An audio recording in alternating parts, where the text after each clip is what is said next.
Hello everyone. Before we jump in, make sure to hit like, subscribe to the channel, and drop a comment telling me where you're tuning in from and what time it is for you. That way, YouTube knows to keep sharing more stories like this with you. Now, let's get started. I spent a weekend at my coworker's family lake house one summer. It was the kind of invitation that felt polite to accept, even though I didn't really know him outside of the office. He always spoke about the place in a way that made it sound special, tucked away, private, untouched. He said his family had owned it for decades, passed down from his grandfather, and that every summer they gathered there for a week or two. When he mentioned he was heading out there for a long weekend and asked if I wanted to join, I didn't think much of it. At that point in my life, I didn't have many plans outside of work anyway, and the idea of escaping the city for a few days sounded good. The lake house was about 3 hours away. We left after work on Friday, the drive taking us through the typical stretches of highway and small towns until the scenery turned into dense woods and winding roads. By the time we pulled up, it was already getting dark. The house sat back off a narrow gravel drive, surrounded by thick trees that almost hid it from view. When we parked, I could barely make out the outline of the lake through the trees, a silver glow reflecting the last bit of light from the sky. The house itself was 2 stories, rustic and weathered but sturdy. The kind of place that felt like it had soaked in decades of summer memories. The porch wrapped around the front and side, and old wicker chairs sat in a cluster facing the lake. Inside, it smelled faintly of pine and something older, like the must of wood that has held too much damp air. The furniture was simple, heavy wood tables, old rugs, mismatched chairs. Upstairs there were 3 bedrooms, each with creaky floors and thin curtains that didn't do much to block the moonlight. That first night was uneventful. My coworker, his cousin, and I sat on the porch for a while, drinking a couple beers and listening to the quiet hum of crickets.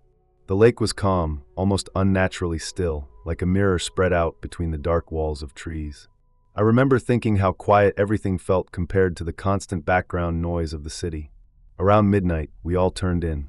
I was given one of the upstairs bedrooms, with a window that looked out toward the water. I woke up to the sound of laughter.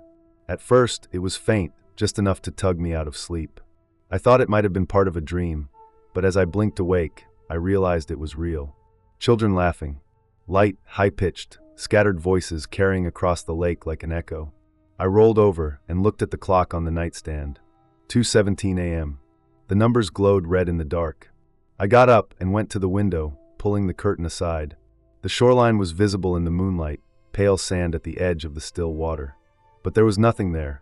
No kids, no movement, no ripples disturbing the lake. The laughter stopped as quickly as it had started. I stood there for a long time, staring out, waiting for something else, but the silence pressed and heavy again. Eventually I crawled back into bed, though sleep didn't come easily. The next morning, I didn't mention it.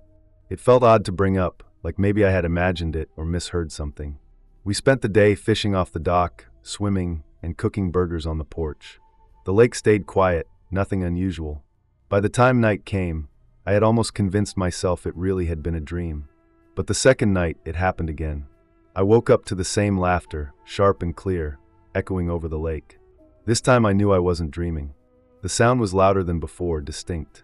The same playful tones, water splashing as though kids were wading or jumping in. I sat up fast, grabbed the clock. 2:17 a.m. again. That exact time. I went straight to the window, heart pounding. The lake stretched out silent and flat. The shoreline was bare, the sand untouched. No one was there. But the laughter went on, threading through the still night, carrying farther, almost like it was coming from somewhere I couldn't pin down. Then it cut off. Nothing. I sat there at the window for an hour, watching. Waiting. Nothing returned. When I finally laid down again, I couldn't shake the unease. It wasn't just the sound. It was the way it came at the exact same time, how clear it was, how wrong it felt against the quiet of the place. By the third night, I wasn't just unsettled, I was on edge. I stayed up late on purpose, sitting on the porch by myself while the others slept. The air was cool, heavy with the scent of the lake and damp wood. I watched the clock on my phone tick closer to the time. 2:10, 2:15. By 2:17, I was standing at the railing, staring at the water. It started right on time. The laughter rang out, bright and sharp, but this time it wasn't faint across the water. It was behind me, inside the house. My body froze. Every hair on my neck stood up. The sound wasn't muffled or distant. It was inside, in the living room, just behind the door. That same laughter, high and playful but wrong. It wasn't real joy. It was too quick, too repetitive, like something mimicking what children's laughter should sound like. I didn't go inside. I couldn't. I backed toward the side of the porch and slipped around to the stairs, heart racing. I ran up to my room, locked the door, and pressed my back against it. The sound went on below me, filling the house, rising and falling, until it suddenly stopped. Silence again. I didn't sleep at all. I sat in the corner of the room, watching the door, waiting for the knob to turn. It never did. At first light, I packed my bag, went downstairs without looking around, and told my co-worker I was heading back early. I didn't explain. I couldn't put into words what I'd experienced, and I wasn't even sure I wanted to. I just needed to get out of that place. On the drive back, the lack of sleep hit me hard, but my mind kept circling the same thought. What had I heard? The first 2 nights, I had been certain it came from the lake. The third night, I had been even more certain it came from inside the house. But when I thought about it longer, it didn't feel like 2 different things. It felt connected, like something that had started outside and had moved closer, until it was right there with me. I never asked my coworker about it. I never asked if his family had ever heard anything at 2:17 in the morning. Some things you don't want an answer to. The only thing I knew for sure was that I wouldn't be going back. Even now, years later, I can still remember the exact pitch of that laughter. It creeps back into my head when I least expect it.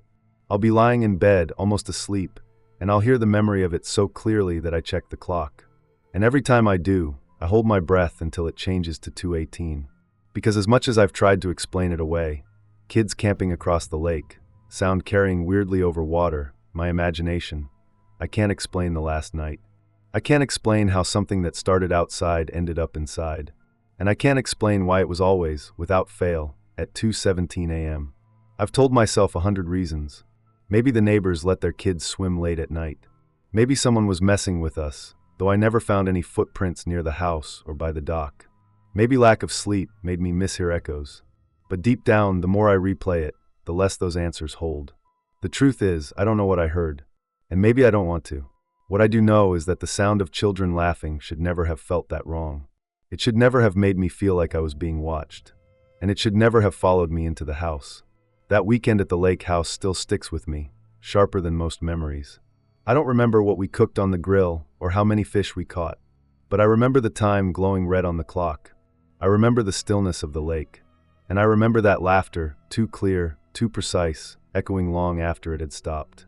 I left before anyone else was awake. I drove the 3 hours back with the windows down, just to drown out the silence with the rush of wind.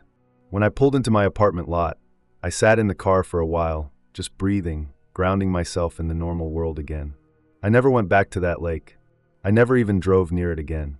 And whenever someone at work mentions a lake house or a weekend getaway, I feel that same twist in my stomach. I excuse myself from the conversation. I don't explain why, because there isn't a good way to explain it. I don't need to prove to anyone what happened. I was there. I know what I heard. And that's enough. That was the last time I ever stayed overnight anywhere near a lake.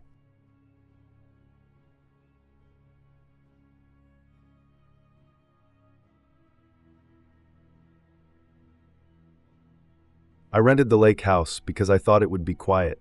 I wanted to get away from the constant buzz of the city, the traffic, the neighbors shouting late at night, the endless glow of lights leaking through the blinds. The pictures online made the place look simple but cozy, small, tucked up against a lake that barely showed up on the maps, surrounded by thick trees and a gravel road that wound down from the highway. It seemed like the perfect escape, and I thought a weekend there with my girlfriend would be exactly what we needed. Just the 2 of us, no interruptions, no one around for miles. We pulled up just before sunset the first evening.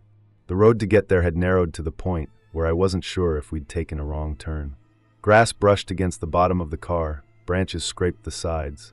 Then suddenly it opened up into a small clearing, and the lake spread out to the left of us, dark water catching the last orange light of the day. The house stood close to the shoreline, its wooden deck sloping toward the water. It wasn't modern at all like some rentals I'd seen. It looked old. A-frame roof, faded brown siding, and that smell of damp would hit me the second I opened the door.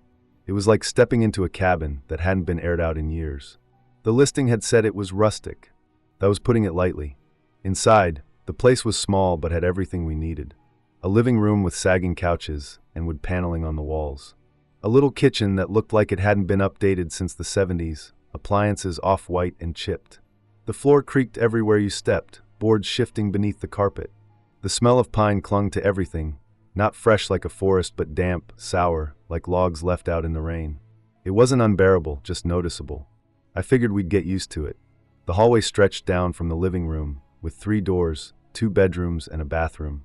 At the end of that hallway was another door, heavier than the others. What stood out immediately was the padlock. A thick, black iron lock bolted across it. The wood around the frame was older, darker, and I thought it strange the rental listing hadn't mentioned any locked rooms.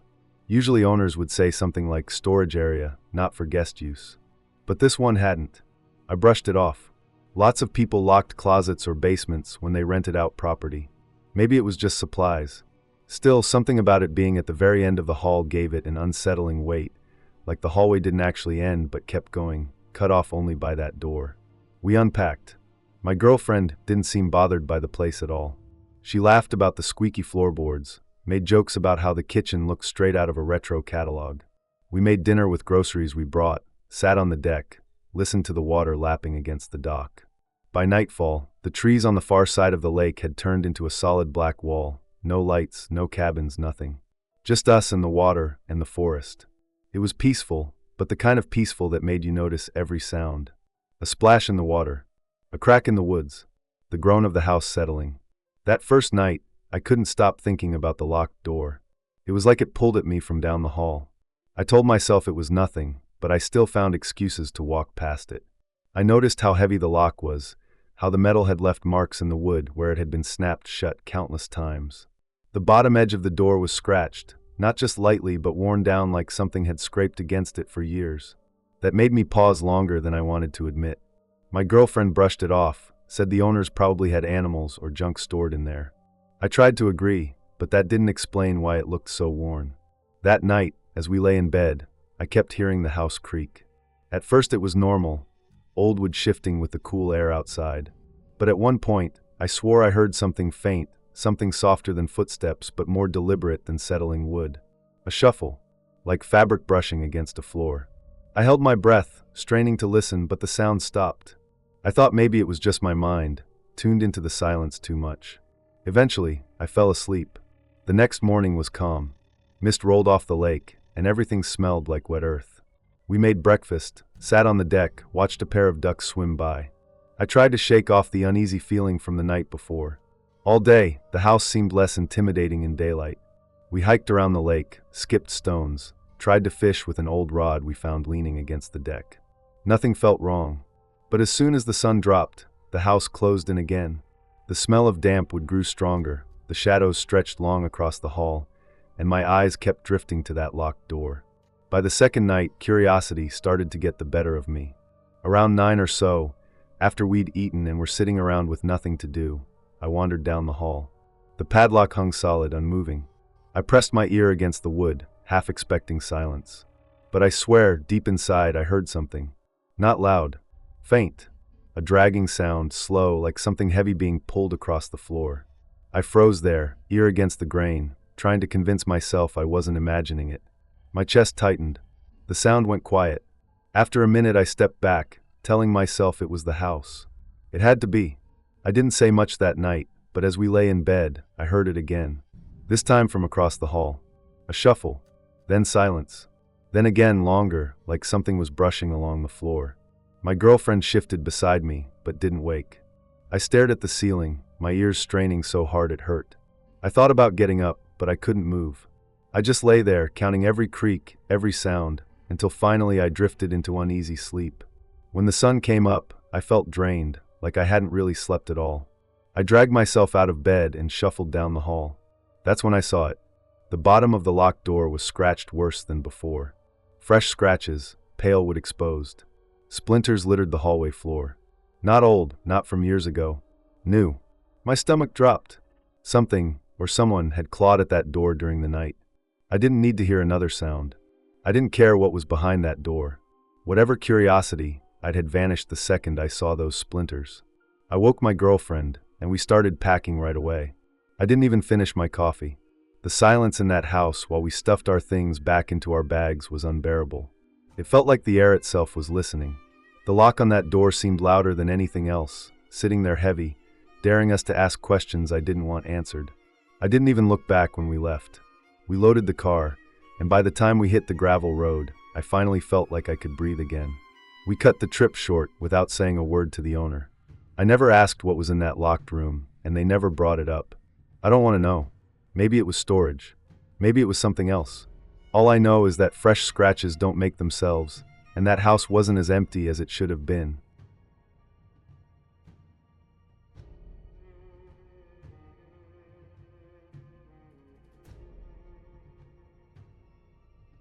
I was visiting my uncle's lake house that winter, something I hadn't done in years.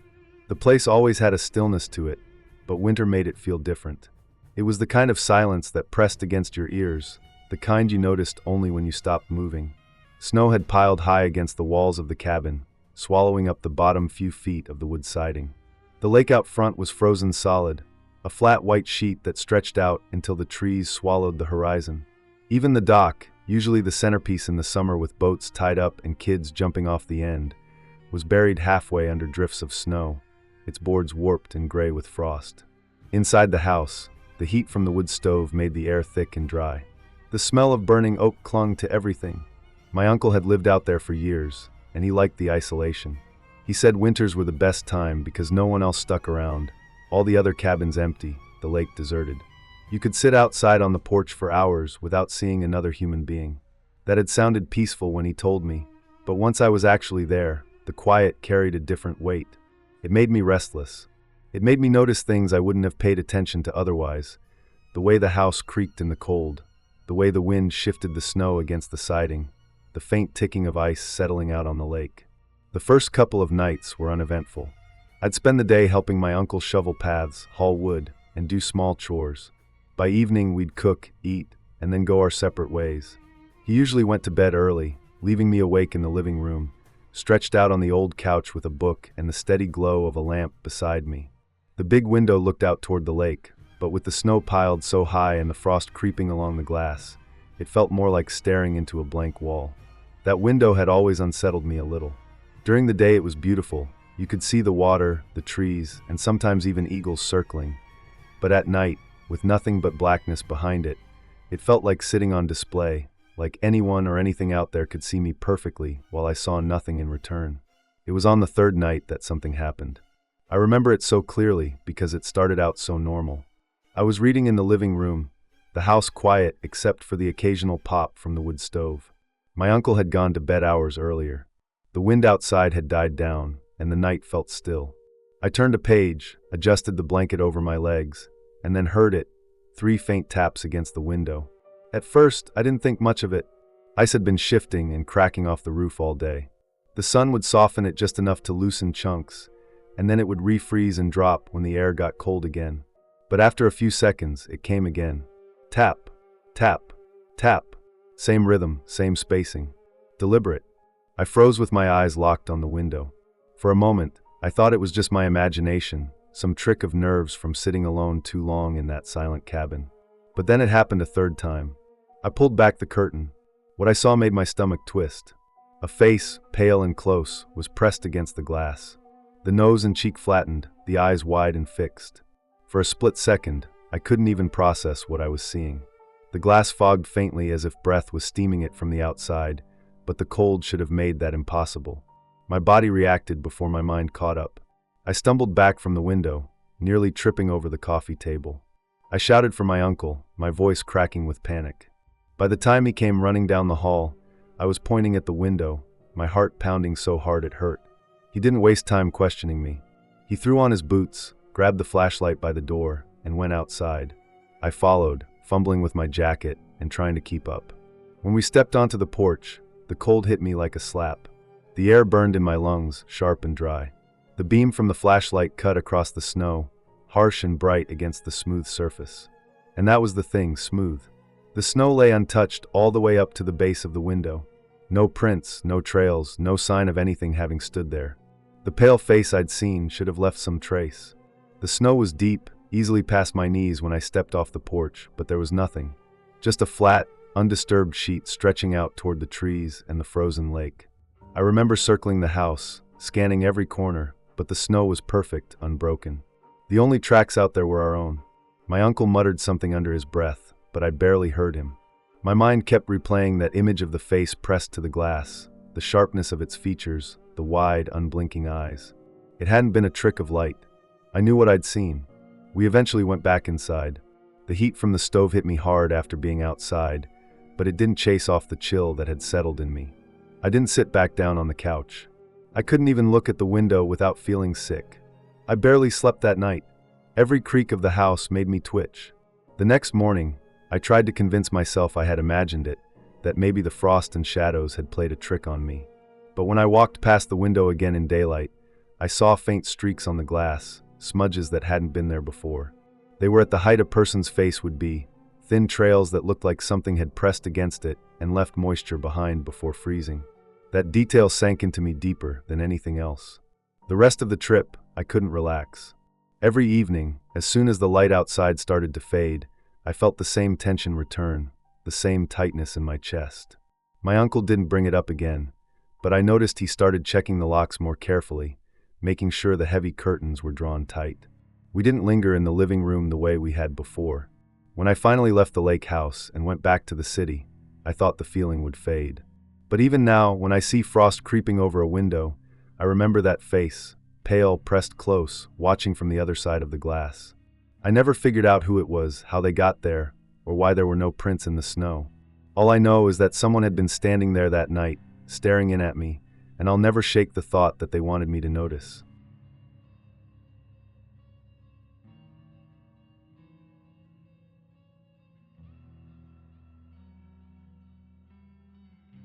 A couple of summers ago, my girlfriend invited me to her family's lake house in northern Michigan. I remember being excited about the trip. I had heard plenty about it from her before, how she'd grown up spending weeks there each summer, swimming, fishing, reading on the porch while the sun went down. It was supposed to be her family's special place, the kind of property that carries decades of memories. When we finally pulled into the narrow dirt driveway, the first thing that struck me was how old the house looked. It wasn't falling apart, but it definitely wasn't modern either. The siding was worn and weather-beaten, the windows were framed with peeling paint, and the whole place seemed to sag just slightly, like the land beneath it had shifted over time. It sat on a rise just above the waterline, with a rickety wooden dock stretching out into the lake. The air smelled damp, earthy, mixed with pine trees and the faint sweetness of lake water. Inside, it had that heavy, musty smell that only old wood carries. Every board seemed to creak under the weight of footsteps, no matter how lightly you walked. The walls were lined with faded photographs of fishing trips and family gatherings, all in mismatched frames. There were old books stacked on shelves, their pages yellowing, and furniture that looked like it had been there since the 1970s. Plaid couches, wicker chairs, and an oak dining table that had been scratched and scarred by years of use.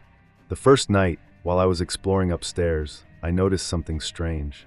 At the end of the hallway was a door with a heavy padlock on it. Not a built-in lock, but a metal hasp screwed into the door frame, with an actual brass padlock hanging from it. It immediately stood out because none of the other doors in the house were locked. I figured it was probably just storage, or maybe even an old bedroom no one used anymore. I didn't ask much about it at first, but the image of that locked door stuck with me. That evening, we all sat out on the porch, watching the sun go down.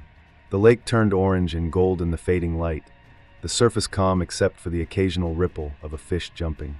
Later, when I went upstairs to get ready for bed, the whole house had settled into that nighttime quiet you only get in rural places. The kind where every little sound carries. That's when I first heard it, something faint from behind the locked door.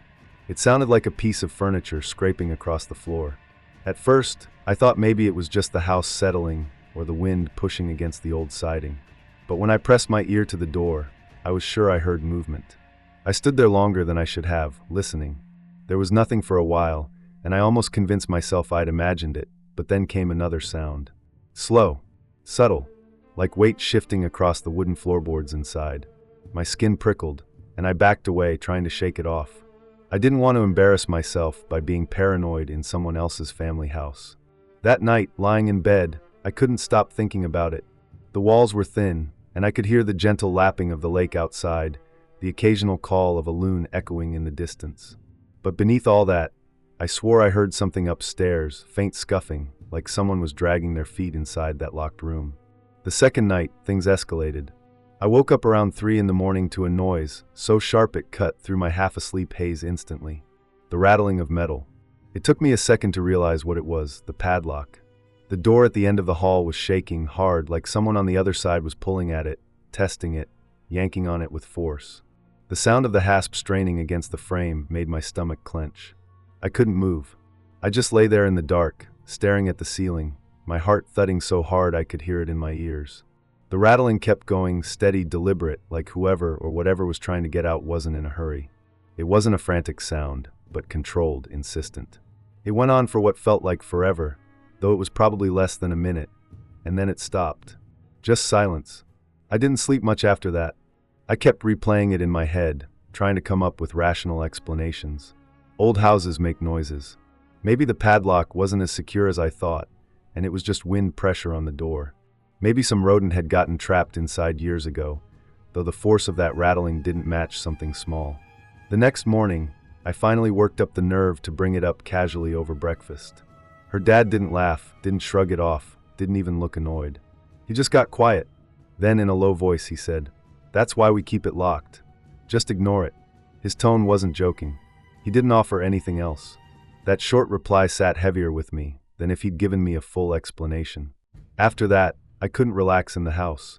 Every time I walked upstairs, my eyes went straight to that padlocked door, half expecting it to be hanging open. Every creak of the floorboards made me tense up. At night, I lay awake listening, certain I'd hear the rattling again. And every time I felt a draft slip under my bedroom door, I thought about the icy air I'd felt coming from under that locked door when I pressed my ear to it. The rest of the trip passed, but I never shook that tension. I went swimming in the lake, I went fishing with her family, I sat around campfires and pretended everything was fine, but the whole time I felt like something was wrong inside that house. I thought about how her dad had said forever, when talking about that door being locked. I thought about how his expression had changed when I mentioned hearing it.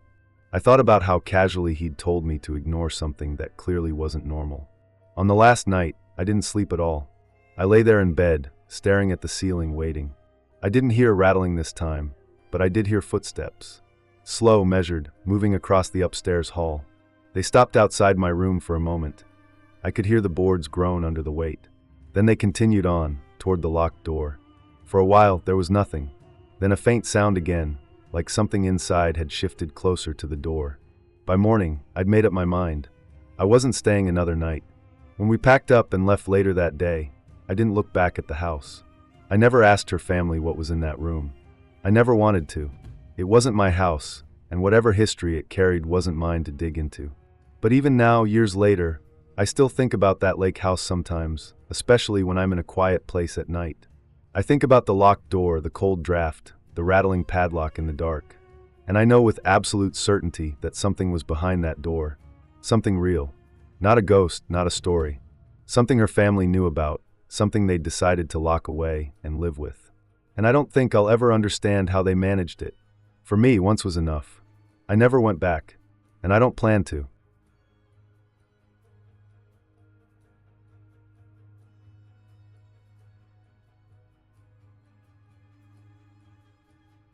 I still remember that summer at the lake house more vividly than most summers of my life.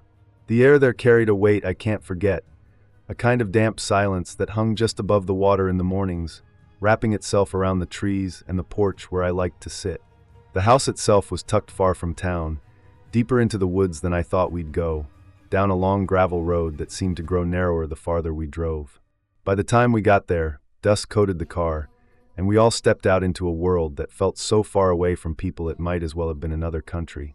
The house was bigger than I expected, an old 2-story cabin-style place with peeling paint along the edges of the porch and windows that looked out onto the water. The lake spread wide and still, ringed by heavy pines that leaned in so close you could barely see sky in some directions. There was a dock stretching into the water, a few planks loose and warped, but sturdy enough to walk on. It felt private in a way, the kind of place where nobody could bother us, and for the first day, I loved it. Every morning I woke earlier than the rest of my family. The silence of the place made sleep strange, and I found myself restless at dawn. I would slip outside with a mug of coffee and sit on the porch, watching the sun rise across the lake. The water reflected the light in soft ripples, and mist hung low, drifting slowly until it burned away. Those first mornings felt peaceful, almost too peaceful, as if the lake swallowed any trace of sound or movement that didn't belong. On the second morning, I noticed him. At first, he seemed ordinary enough, just a man out fishing early. His rowboat sat about 50 yards from shore, angled slightly toward the middle of the lake. He had a fishing pole in his hands, held steady over the side. He didn't shift much, didn't look around, didn't even glance at the sunrise. He just sat, waiting. I figured he was local, someone who knew the lake well. I didn't think much more of it at the time. The third morning, he was there again. Same boat, same spot. The water was calm, and I could see the pale outline of his face from the porch. His movements, if you could call them that, were minimal. No readjusting the line, no casting. Just sitting. I told myself he probably fished in a way I wasn't familiar with, maybe leaving the bait resting low in the water. Still, something about how still he was made me uneasy. By the fourth morning, I was beginning to expect him. The boat was there before I even stepped outside. At first I thought it was the same as before. Him, the boat, the faint posture of someone holding a pole. But then I realized his hands were empty. There was no fishing pole, no tackle box, nothing at all. He wasn't fishing. He wasn't even pretending. He was just sitting upright in that boat, staring straight ahead. His face turned toward the shore, toward the house. That was when the calm feeling I had about the mornings began to shift into something colder. I couldn't tell myself it was harmless anymore. There was no reason for a man to sit out there like that without moving, without purpose, looking directly at us. I stood there on the porch for a long time, staring back across the water, waiting for him to look away or adjust his position, but he never did. The lake was so still that I could see his boat barely rocking, almost as if anchored in place, though I couldn't spot an anchor line. On the fifth morning, I went down earlier than usual. I thought if I caught him arriving or setting up, maybe it would make more sense. I walked quietly across the grass toward the dock, the boards creaking under my weight as I stepped out onto it. The lake was covered in mist, and I squinted into it, searching for the boat. At first, I couldn't see anything. Then, as the fog shifted, I saw him. The boat wasn't far this time. It had drifted closer, maybe 30 yards from shore, moving slightly in the current. He wasn't rowing. There were no oars in sight.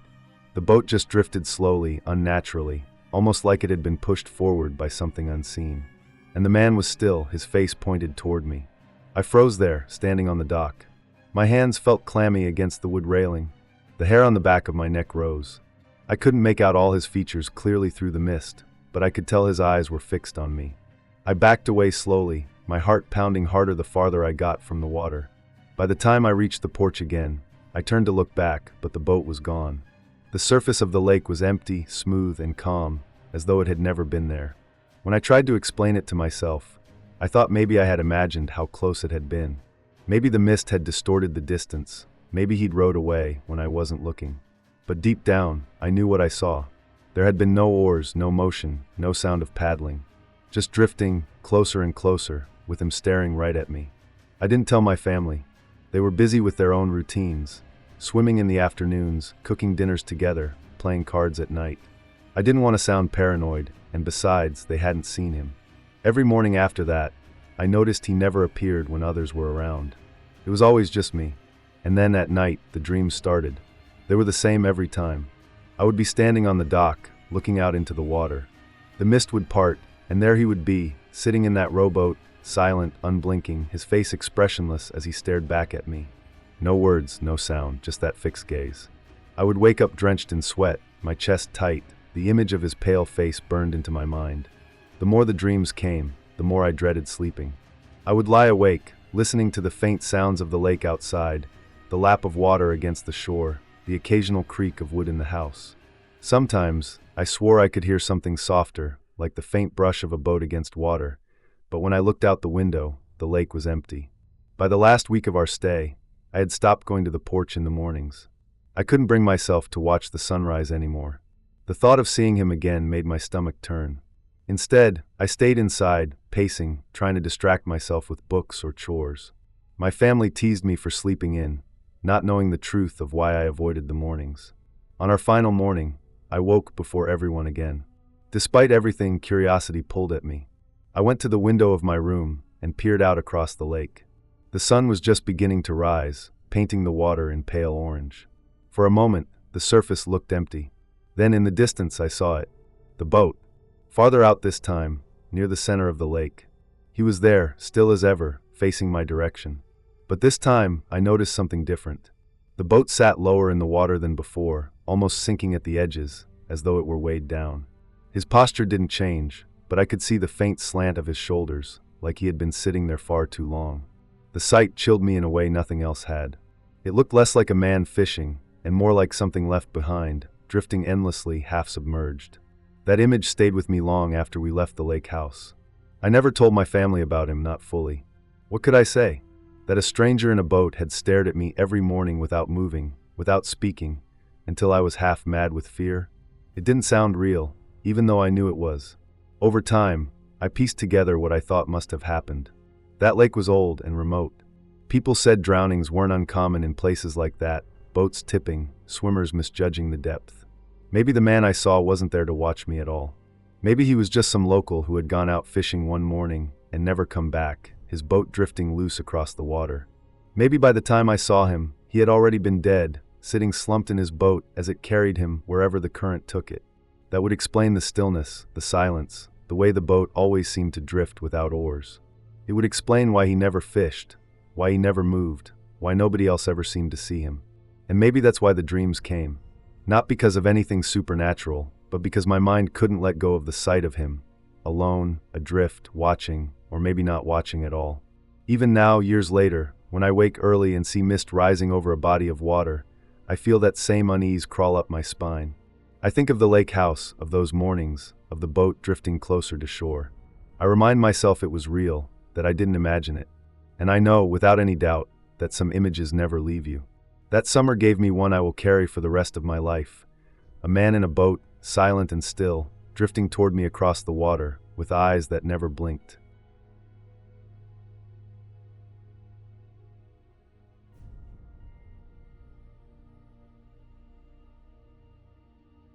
I remember the air being different that fall, heavier somehow, the kind of air that makes your skin feel tight after a long walk outside. It wasn't the first time I had gone out to the lake, but it was the first time I had stayed in that cabin. A family friend had offered it up for a week, saying it was the best season for it. The bugs were gone, the nights were quiet, and the water carried every sound like glass. I packed light, a few clothes, some food, a notebook, and headed out there with more excitement than I cared to admit. I wanted a week of silence. I wanted to hear frogs at night and leaves falling in the morning. I wanted the dock. The dock was what drew me in the first place. It wasn't much, just a small wooden extension with a bench at the end, but in the photos my friend had shown me, it stretched just far enough into the water that it looked like the only place on earth where nothing could touch you. You could sit there with your feet dangling, the lake black beneath, and it was like you were alone in a world that couldn't quite reach you. I imagined nights where the moon would rise over the water, and the frogs and crickets would layer their sounds until I'd lose track of how long I'd been there. That was what I came for. The cabin itself was old, worn in ways that didn't immediately show, but came out when you listened. The floor creaked in long sighs. The walls ticked when the temperature shifted. Even the furniture seemed to know its age. There was no luxury in it, no modern touch, just a wood stove, a couple of small rooms, and windows that looked straight through the trees at the water. I liked it that way. The trail to the dock was clear, narrow but well-worn.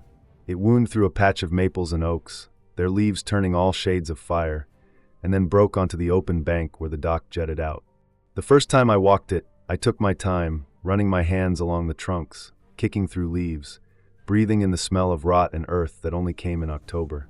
When the trees opened up, the lake spread out like a mirror. The dock stood exactly where I thought it would, narrow planks dark with water stains, posts sunk into the mud. I sat on it until the sun was gone. The air chilled, frogs began their low calls, and the water moved in small, careful ripples. I didn't hear a single car. I didn't hear a single plane. Just water and frogs. That first night, I slept deeper than I had in months. The second night was when things shifted. I had made it a routine already. Dinner, then the walk down to the dock with a flashlight in my pocket. I didn't even bother using it on the way there.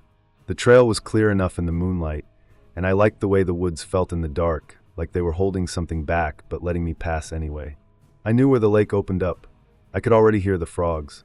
But when I stepped out of the trees, my foot hit soft earth instead of wood. I stopped, blinking at the black water lapping only a couple of feet in front of me. I took a step back, then forward again, thinking maybe I had gone the wrong way, that I had wandered off the trail somehow. But the trees around me were the same. The view across the lake was the same. I could see the far shore, the line of pines, the faint reflection of stars. What wasn't there was the dock. No posts, no planks, just the lake swallowing the space where it should have been. I crouched down, shining my flashlight across the surface. The beam cut over the ripples, but there was nothing. No shadow in the water. No wood. I stood up and walked along the shore a bit, first left, then right, thinking maybe I'd misjudged the spot. But the cabin lights were visible through the trees when I turned back. I hadn't strayed. I was exactly where I should have been. The dock was gone. I told myself maybe it had been pulled in for repairs. Maybe the water had risen and swallowed it.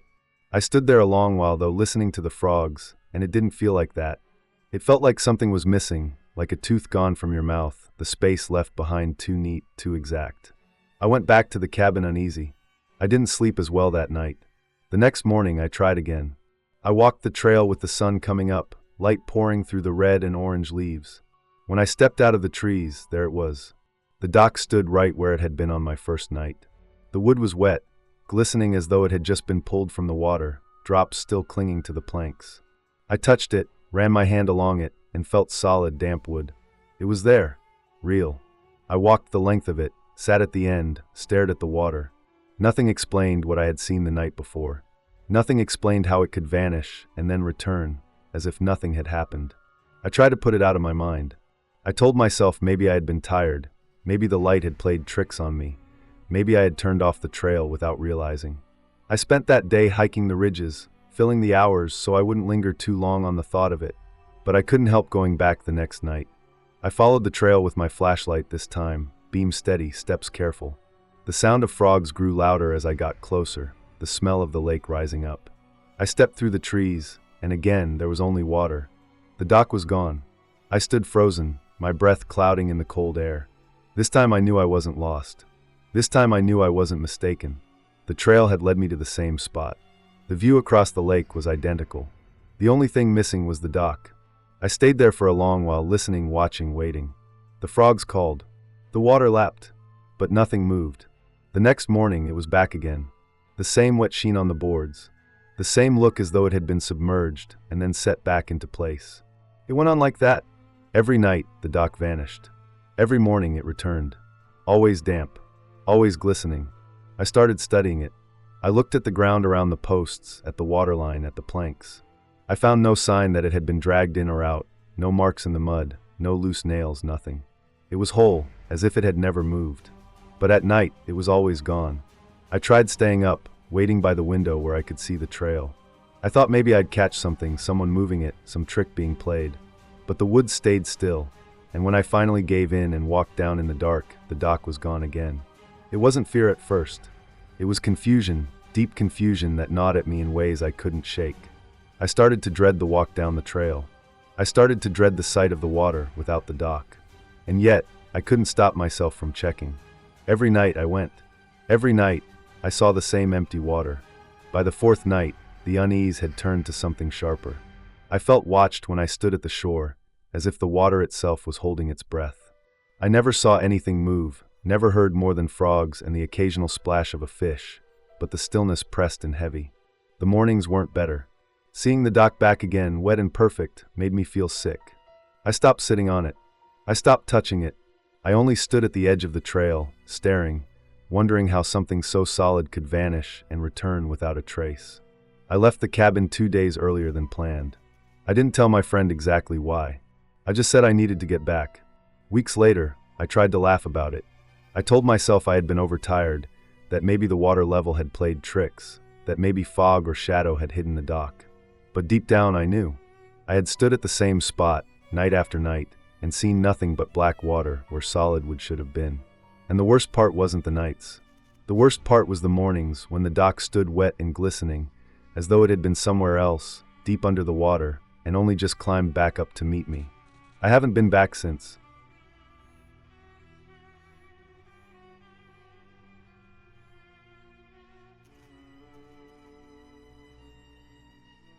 When my friend first mentioned the bachelor weekend at the lake house, I didn't hesitate to agree. He'd rented a big place on the water, enough rooms for everyone, with a dock and a couple of boats included. It sounded like the perfect escape, a few days of drinking, grilling, and laughing before he got married. I pictured lazy afternoons floating on the lake, long nights with music and a fire pit, and mornings where the worst problem was fighting off a hangover. The drive out there took almost 3 hours. The roads twisted through thick woods, the kind that make you lose track of direction, and when I finally pulled into the gravel driveway, I saw the house tucked back from the water like something from a postcard. It had tall glass windows on the side facing the lake, a big wraparound deck, and enough space inside to feel more like a small lodge than a rental. My friends' cars were already lined up outside. Walking inside, I noticed the way everything smelled faintly of cedar mixed with that damp air you only get near a lake. The place was huge, an open living room with vaulted ceilings, a stone fireplace, and a flat screen mounted above it. The kitchen was just as big, with a long island and stainless steel appliances. I threw my bag in one of the spare bedrooms and walked out back to the deck, where most of the group was already gathered. The first day was exactly what I expected. We grilled burgers and brats, drank too much beer, and spent hours out on the boats. Some of the guys fished, others just drifted with music playing from a portable speaker. It felt like summer camp for adults. By nightfall, we lit a fire in the pit down near the water, and the sound of crickets and frogs filled the air. It was easy to forget about work, responsibilities, or anything beyond that weekend. The second day followed the same rhythm. A big breakfast, another round on the lake, more drinks. We cooked steaks that evening and sat around the long wooden dining table until late. Eventually, people started peeling off, some heading to bed, some dozing on couches. By the time midnight rolled around, the house was quiet. I wasn't tired yet. I'd been nursing drinks more slowly that night, so while most of the group stumbled off half drunk, I was more clear-headed. I stayed in my room for a while scrolling through my phone, but the stillness of the house made me restless. At some point, I got up to grab a glass of water from the kitchen. The living room was dark except for the moonlight shining through the massive windows. The lake reflected silver outside, calm and perfectly still. I was halfway across the room when I noticed the glow. The television on the wall, the same one we'd used earlier for a game, flickered on by itself. At first, I figured maybe someone left it on a sleep timer or maybe one of the remotes got bumped. But as I stepped closer, I realized it wasn't on any channel. The screen showed grainy black and white footage, like something from a cheap security system. The camera angle was odd. It wasn't a broadcast or movie, it was inside a bedroom. I froze. I knew the room immediately because I had walked past it earlier. One of my friends was asleep inside, sprawled across the bed, oblivious. I felt my chest tighten. I tried flipping through the channels, but there weren't any. Each press of the button just pulled up another angle, the kitchen, the hallway, another bedroom. Then the bathroom. That was when the panic hit. It wasn't just some random glitch. This was live footage from inside the house. I dropped the remote and went straight to the wall, yanking the plug from the outlet. The screen went dark, but the unease stayed heavy in my stomach. I knew I had to wake everyone. We tore through the place once the others realized what I had seen. Everyone was on edge, the drunken haze gone in seconds. We searched behind furniture, in closets, every corner of the house. At first, we didn't find anything, but then someone spotted a small, dark circle inside one of the air vents. It was a camera. We pulled it out carefully, and it was no bigger than a lighter, wired neatly and tucked out of sight. Another one was found in a vent upstairs. 2 cameras, at least, watching and recording us. Nobody slept much after that. We called the cops, and they came out in the middle of the night. They questioned us, asked where we found the cameras, bagged them up as evidence. The owner of the house was contacted. He claimed he had no idea how they got there, acted shocked, said maybe a past guest installed them. He sounded more annoyed than concerned. But none of us believed him. The rest of the weekend was ruined. We didn't feel safe in the bedrooms, so most of us stayed in the living room until morning, sleeping in short stretches on couches or just sitting awake. Every creak of the house made my skin crawl. I couldn't shake the image of that bathroom feed, the grainy footage of places meant to be private. It felt violating in a way that words don't fully cover. The next day, people packed up early. Nobody said much. It wasn't until I got home that the full weight of it hit me. That house had been wired to watch us. We had no idea who was on the other end, whether it was the owner or someone else. The thought of strangers sitting somewhere, watching people sleep, change, shower, it made my stomach turn. Even now, I can't look at a lake house the same way. The idea of renting one, stepping into a space that looks perfect on the surface but hides something sinister in its walls, it's enough to kill the whole appeal.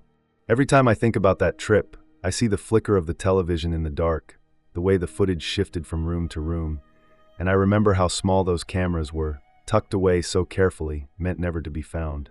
That trip ruined lake houses for me forever.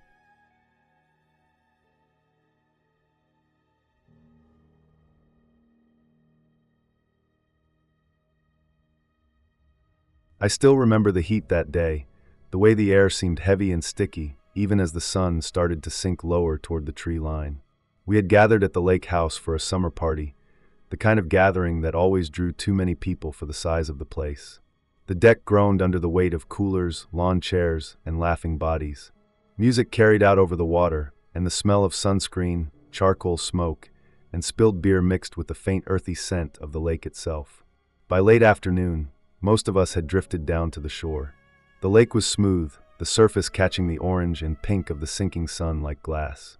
Boats came and went, some slowing near the dock to wave or shout, others cutting across the open stretch as they made their way toward the marina before nightfall. We'd been swimming on and off all day, wading out waist deep, and then floating until the chill of the water crept into our bones and sent us back to shore to warm up in the fading sunlight. That's when he did it. The guy, I didn't know him well, he was a friend of a friend type, tall, broad-shouldered, with that cocky air some people wear even when they're falling over drunk. He staggered down the dock with his shirt in his hand. He'd been drinking steadily all afternoon, red in the face, laughing too loud at things that weren't funny. A few people told him to take it easy, but he just grinned like he was proving something. Without much warning, he kicked off his shoes, stripped down to his shorts, and dove in head first. The splash echoed over the water. When he surfaced, he let out this wild, almost joyful yell and started swimming hard, his arms cutting the surface with quick, confident strokes. He wasn't just swimming out, he was pushing farther than anyone else had gone that day. Someone shouted that he was racing the last boat, and sure enough, there was a small fishing boat cutting across the lake toward the opposite shore. The timing lined up almost perfectly, and a few people laughed at the thought of it. I stood with my feet in the wet sand, watching. The sun was low now, and the water looked darker the farther out he went. Every few strokes, I could see the flash of his arm in the last light, but after a while, it was harder to make out. The boat had already passed into the distance, but he kept going. It stopped being funny. People started calling out, yelling his name, trying to get him to turn back. Eventually, some of the stronger swimmers went in after him, though none of them dared to chase him all the way. He had pulled too far ahead. By the time they stopped, he was just a small shape moving across the still surface. Then even that shape was gone. We waited for him to come back. Minutes stretched, and the air shifted from playful noise to nervous silence. People scanned the water, hands shading their eyes, but nothing broke the surface. Someone ran up to the house for a phone. Others started shouting his name louder, voices carrying out over the water and bouncing back in a way that made it sound like there were more people yelling than there really were. By the time rescue was called, the light was almost gone. The search went on for hours. First, it was friends paddling kayaks and small boats, moving in wide arcs with flashlights that barely cut through the darkness. Later, it was official boats, big engines churning the still water, spotlights sweeping back and forth. The sound of them echoed across the lake, constant, mechanical, broken now and then by the sharp crack of a radio. I stayed on the shore most of the night, pacing the edge until my legs ached. The dock was crowded with people in various states of panic, some crying, some muttering about how stupid it had been, some just staring blankly out at the black water. Every ripple looked like it could be something. Every time a light beam lingered too long in one spot, hearts jumped. But there was nothing. When dawn came, pale and gray, the boats slowed. The voices quieted. The official search team stayed, but the friends and neighbors drifted back to their houses. By mid-morning, the shoreline was mostly empty again, aside from a few people sitting slumped on the sand, exhausted and defeated. I left at some point, but the image of the lake in that still early light never left me. Calm, flat, endless, as if nothing had ever happened. They didn't find him that day, or the next. Days passed, and people kept waiting for a sign, some kind of closure. Lakes don't just hold on to things forever. Eventually, the water gives them back. At least, that's what everyone kept saying. But the days turned into weeks, and nothing came. 2 weeks later, I was back at the house. Not for another party, those had stopped, but just because I couldn't stay away. I wanted to see the lake in daylight, to convince myself it was just water, not this hungry, indifferent thing that could swallow someone so completely. That's when the neighbor told me. He said he'd been up early, just before dawn, when the sky was barely lightening. He liked to sit on his porch with coffee and watch the water. That morning, he saw a swimmer. The figure was out near the same stretch where the guy had disappeared. At first, he thought maybe it was some early riser getting in laps, but as he watched, something about it struck him as strange. The swimmer moved steadily, arms slicing the water, but there was no sound. No splashing, no gasps for breath, no pauses. Just this smooth, unbroken motion. Then, just as suddenly, the swimmer dipped under and didn't resurface. I listened to him tell it, and I felt my chest tighten.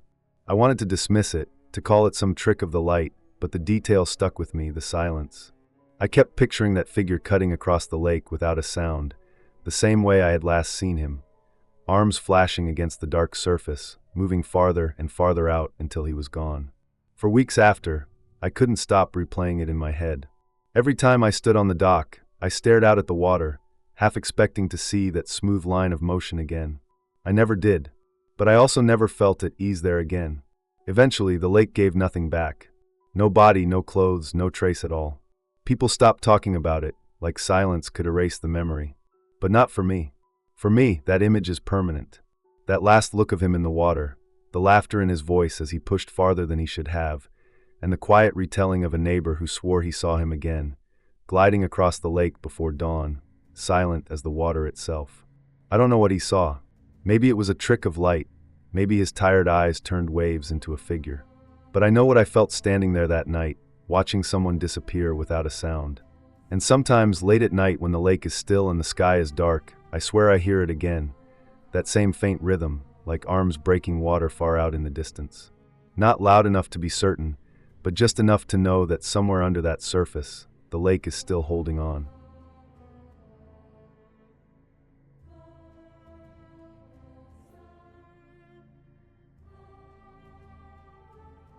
In 2016, I rented a small Airbnb lake house in Maine for a week alone. I had been through a rough patch that year, a mix of work stress and personal things that piled up until I felt like I just needed to step away from everything. The idea of a quiet lake house sounded perfect. No traffic, no emails, no people asking me for things. Just quiet water, trees, and the sound of nothing. The place I found sat right on the lake, with a little gravel driveway leading down to a small, weathered cabin. It was nothing fancy, wood siding, a little porch with 2 chairs, and a narrow path leading down to a long wooden dock that stretched maybe 50 feet out into the water. The photos online had shown the view from the porch, and that was what really drew me in. The lake was big, not huge like the Great Lakes, but wide enough that across from me I could see nothing but tree line and dark green forest. It felt secluded, like the kind of place where no one would bother me. The inside of the cabin was simple. A living room with a couch and a small TV, a kitchenette, 1 bedroom with a full-sized bed, and a bathroom tucked off to the side. It smelled faintly of pine and damp wood, not unpleasant but definitely old. The host had left a little binder with instructions, Wi-Fi password, local restaurants, safety info about swimming in the lake. I glanced through it, then tossed my bag on the couch and opened a beer. The first couple of days were calm. I spent my mornings making coffee, sitting on the porch, and watching the sun burn the mist off the lake. During the day, I would read, nap, or walk along the edge of the water. At night, I liked to carry a chair out onto the dock with a beer and just sit. The air would cool down, the water would go completely still, and the moonlight would spread across it like a sheet of glass. There were no city sounds, no cars in the distance, just crickets and the occasional splash of a fish breaking the surface.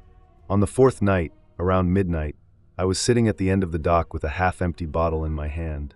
The moon was nearly full, and it reflected so perfectly on the water that it almost looked solid. I leaned back, resting the chair legs on the uneven wood, just soaking it in. That was when I saw him. A man. He was standing at the very end of the dock. One moment, the board stretched out empty in front of me. The next, I lifted my eyes, and he was just there. Tall, thin, facing out across the lake. I couldn't make out his face or clothes clearly in the dim light, but I could see the outline of him, upright and still, no movement at all. The first thing that hit me was confusion. This was private property. I was behind a locked gate. No one should have been here. I sat frozen, staring. My mind raced through possibilities. Maybe it was a neighbor wandering, maybe a fisherman, maybe I was seeing a trick of the moonlight. But the longer I stared, the more wrong it felt. He wasn't shifting his weight, wasn't fidgeting, wasn't even breathing that I could tell. Just standing there, fixed on the horizon. I finally found my voice and tried to call out. The words came out thin and shaky, more to convince myself that this was normal than anything else. The man didn't react. He didn't flinch, didn't turn, didn't move. The hairs on my arms stood up. I fumbled for my phone in my pocket and switched on the flashlight. The bright beam cut through the dark, lighting up the boards of the dock. I swept it forward, toward where he was standing. The end of the dock was empty. I blinked hard, my stomach twisting. There had been someone there. I knew what I saw, but the beam showed nothing, just the empty wood, the lake spreading out beyond it. I stood up fast, almost tipping the chair over. My pulse was hammering. I shined the light back and forth, across the water, into the trees, back down the dock. Nothing. No splash, no ripples in the water, no sound of footsteps leaving. Just the quiet night pressing in. I stayed out there another minute, gripping my phone so tightly my knuckles ached, before I finally forced myself back inside. I locked the door, drew the curtains, and sat on the couch, trying to convince myself I had imagined it. Maybe I was tired, maybe the shadows had tricked me. I repeated that thought until I finally fell asleep, though it was a restless kind of sleep, full of half-formed dreams. The next morning, I woke up later than usual, the sun already high. I made coffee and tried to laugh at myself. It had to have been in my head. But when I stepped outside and walked toward the dock, the air caught in my chest. There were footprints. They started at the very end of the dock, wet and dark, pressed into the wood. Bare feet. The kind of prints a grown man would leave, spaced wide apart. They led straight down the dock toward the cabin. I followed them, my throat dry, counting each step. They didn't veer off. They didn't turn. They went directly to the back door of the cabin, where they simply stopped. No more after that. Nothing in the dirt or grass. Just vanished at the door. I stood there a long time, staring down at them, trying to force some kind of explanation. Maybe kids had swum across the lake and pulled a prank. Maybe the wood had warped from water splashes, and I was seeing shapes that weren't there. But I knew what footprints looked like. The toes, the arches, the clear impressions of weight. That was the moment the peace I'd come for was gone. The calm, quiet lake didn't feel calm anymore. It felt like eyes were on me every time I stepped outside. I spent the rest of the day inside with the curtains drawn, the TV on low, and my mind spinning. I didn't last the week. The following night I barely slept, every sound outside making me sit up in bed. The creak of the dock shifting in the water, the rustle of branches against the cabin, the distant splash of something in the lake. I lay there staring at the ceiling, feeling like if I closed my eyes too long, I'd wake to someone standing over me. By the next morning I was done. I shoved everything back into my bag, barely caring how I packed and loaded the car. I didn't even bother leaving a note for the host. I just locked the door, tossed the key in the drop box, and drove. My chest loosened only when the lake was out of sight in the rearview mirror. I never asked the host about it. I didn't want to hear a story, didn't want to know if other guests had seen the same thing. I didn't even leave a review. I just cut the trip short, drove home, and told myself it was over. Even now, years later, I still don't know what I saw that night. I know I didn't imagine the footprints. They were real, right there in front of me in the morning sun. Someone somehow was out there with me. And that thought has stuck with me ever since, that in the stillness of the night, on that empty dock, I wasn't alone.